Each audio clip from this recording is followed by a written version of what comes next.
السلام علیکم ورحمۃ اللہ وبرکاتہ۔ جی ہاں ناظرین، ایران کے اسرائیل پر میزائل اور ڈرون حملوں پر فلسطینیوں نے مسجد اقصیٰ کے باہر جشن منایا، جس کی ویڈیو سوشل میڈیا پر خوب وائرل ہو گئی ہے۔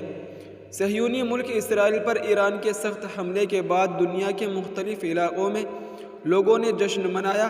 ایران کے اسرائیل پر حملے کے فوری بعد مسجد اقصیٰ کے احاطے میں بڑی تعداد میں فلسطینی جمع ہو گئے اور جشن منایا۔ بیت المقدس لبیک لبیک یا اقصیٰ کے نعروں سے گونج اٹھا۔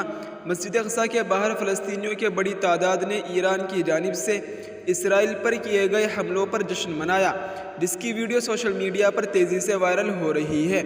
بڑی تعداد میں لوگ لبیک یا اقصیٰ کے نعرے لگا رہے ہیں اور خوشی کا اظہار کر رہے ہیں۔ اس موقع پر امریکہ اور اسرائیل کے خلاف نعرہ بازی بھی کی گئی۔ رات گئے ایران نے تل ابیب کو میزائل اور ڈرون حملوں سے نشانہ بنایا۔ ایران نے 300 سے زائد بیلسٹک میزائل داغے۔